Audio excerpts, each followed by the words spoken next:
คันบุคคลใดเข้าสู่นิพพานก็จะบ่กลับมาเกิดอีกคันตามใดยังบ่ทันเข้าถึงนิพพานเฮาก็วนเวียนอยู่ใน31บ่อนนี่คือบ่อนไปของสุมเฮาใน31บ่อนนี่ถามว่าตายแล้วบ่จริงไป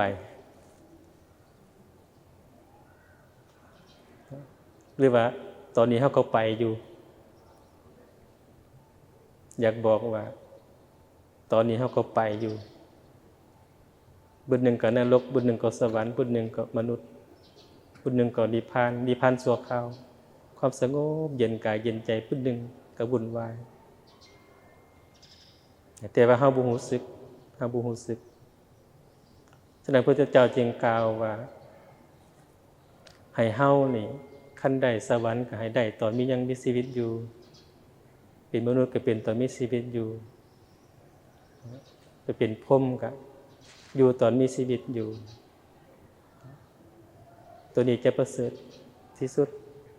บ่แม่นว่าตายแล้วจึงไปคันตราบใดยังมีชีวิตอยู่เฮาได้จุดนั้นแหละแล้วเฮาใจขาดบ่ต้องห่วงเนาะไปดีแน่นอนฉะนั้นจะมีหลักปฏิบัติว่าสาเหตุที่ไปอบายภูมิ4เนี่ยเนาะเกิดจากการปฏิบัติที่ขาดศีลขาดธรรมก็ตกนรกสาเหตุที่กลับมาเกิดเป็นคนคือเก่านี้เห็นไหม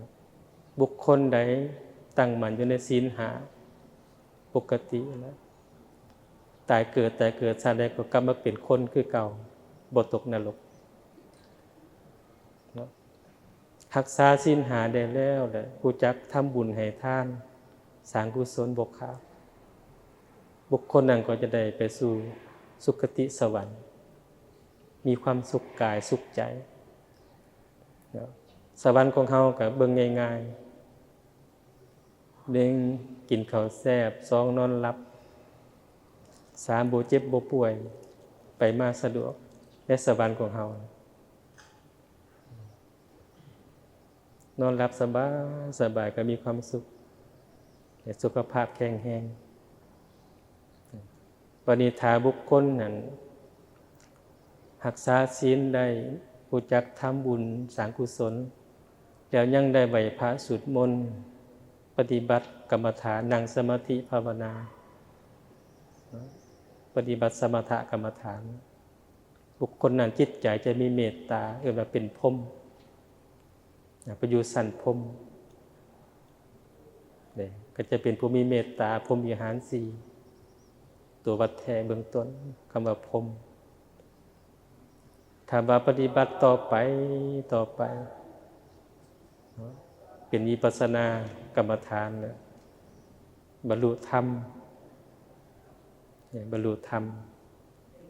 ตั้งแต่ต่ำสุดถึงสูงสุดขั้นสูงสุดเป็นอรหันต์ก็จะเข้าสู่นิพพานในบ่อนไปก็ฉะนั้นในการปฏิบัติหาอย่างนี้เฮาเฮ็ดได้ฉะนั้นตัวนี้เป็นพื้นฐานให้เฮานั่นปฏิบัติคันเฮาปฏิบัติได้แล้วเนี่ยเฮาบ่ต้องสงสัยว่าตายแล้วเฮาสิไปไสเฮาฮู้แต่ตัวบ่ทันตาย